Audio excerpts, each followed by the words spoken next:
place, 3 Mercedes. Jusque-là, rien de très nouveau. En revanche, de 3/4, on découvre un véhicule beaucoup moins connu, le 6 roues de Léotard. En effet, depuis presque 15 ans, Christian de Léotard milite, il n'y a pas d'autre mot pour le 6 roues. Laissez-lui seulement une semaine votre berline préférée, vous aurez toutes les chances de la retrouver avec 2 roues supplémentaires. Pour vous présenter ces 3 autos, l'ami Palfré a pris le volant. Voici donc les autos à Léon. Nous sommes à Cergy-Pontoise, le célèbre circuit du prologue du Dakar, où nous allons tester les 6 roues de Christian de Léotard. À cette occasion, Jean-Michel Fabre, le directeur de l'école du circuit, nous donnera son avis tout à fait impartial sur ce concept de transmission qui fait sourire certains, mais à vous de juger. Sur la piste qui a vu le prologue du Paris-Dakar, on trouve un condensé des difficultés rencontrées en tout terrain. Bref, un terrain de manœuvre idéal pour de tels véhicules. Écoutez, c'est simple, il est fabriqué grâce à cette rallonge de châssis que nous avons à partir d'ici, à l'arrière du châssis d'origine qui est là.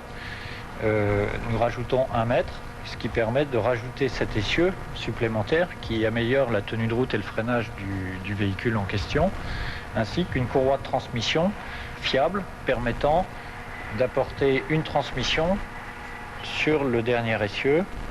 Alors au niveau du freinage, nous avons rajouté un limiteur de frein qui alimente en frein le dernier essieu arrière. Donc vous avez 6 freins indépendants, de façon à ce que si jamais un essieu était soulagé, le limiteur diminue la pression dans le freinage du dernier essieu. Le système de transmission que vous pouvez voir ici, qui marche avec une courroie qui va d'un essieu à l'autre, est la solution qu'on a trouvée la plus fiable jusqu'à aujourd'hui. Ce système de transmission par courroie est fiable car il a fait 2 fois le Paris-Dakar, une fois avec Jean-Pierre Josso et puis une fois avec moi sans jamais les changer.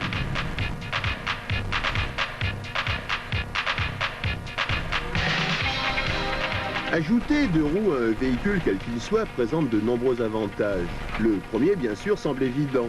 Les dimensions intérieures sont augmentées et parallèlement, la charge utile se trouve elle aussi accrue pratiquement de 50%. Un avantage primordial pour tous ceux qui travaillent ou voyagent au loin avec leur auto. Troisième avantage, et ce n'est pas le moindre, notre auto gagne 2 freins supplémentaires qui vous permettront de raccourcir étonnamment vos distances de freinage. En tout-terrain rapide, avec un 4 roues, il est rare que votre train roulant soit tout le temps en contact avec le sol. Vous freinez souvent sur 3 roues et même parfois sur 2. Avec 6 roues, et c'est logique, rares sont les fois où vous n'avez pas au moins 4 roues au sol en freinage.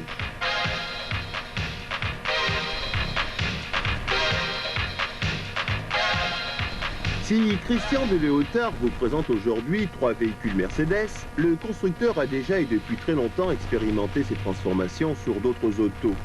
La première transformée fut une simple Renault 5 que j'avais moi-même essayé pour l'émission Automoto de TF1 il y a presque 10 ans. Et le souvenir qui m'en reste se focalise sur un extraordinaire freinage doublé d'une tenue de route étonnante. Les qualités relevées sur un véhicule léger se retrouvent donc sur des engins beaucoup plus lourds. De même donc, freinage et tenue de piste se retrouvent très sensiblement augmentés. Grâce au train supplémentaire, le Mercedes gagne aussi beaucoup en confort. L'engin plus lourd saute moins et l'on trouve toujours 4 roues en contact avec la piste. Un gage évident de stabilité. Il n'y a d'ailleurs pas à s'y tromper, l'armée surveille de très près l'évolution de ces véhicules. Pour ce genre d'usage, on a besoin de place et surtout de charge utile. Le 6 roues remplit toutes ses qualités.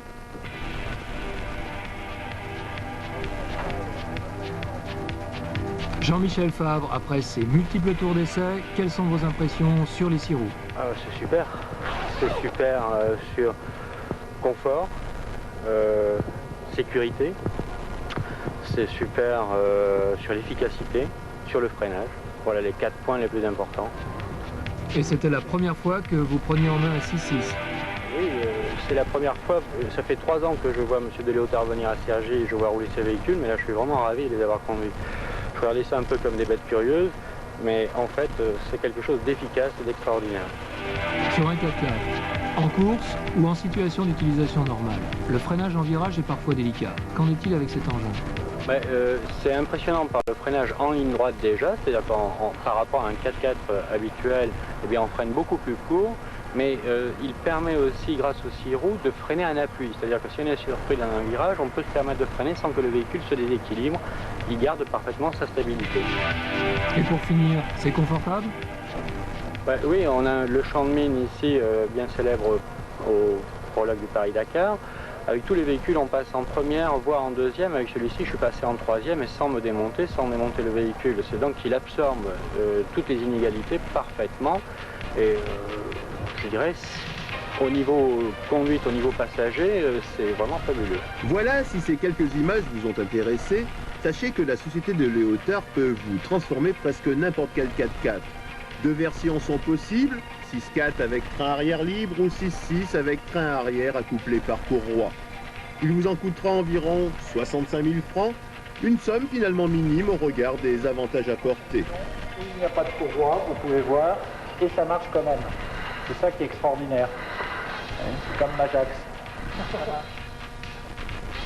Un dernier coup d'œil sur cette Turbo 2 Renault à 6 roues et 2 moteurs, mais juste un coup d'œil, car dans un prochain numéro de 4x4 vidéo, nous vous présenterons ce monstre de 350 chevaux.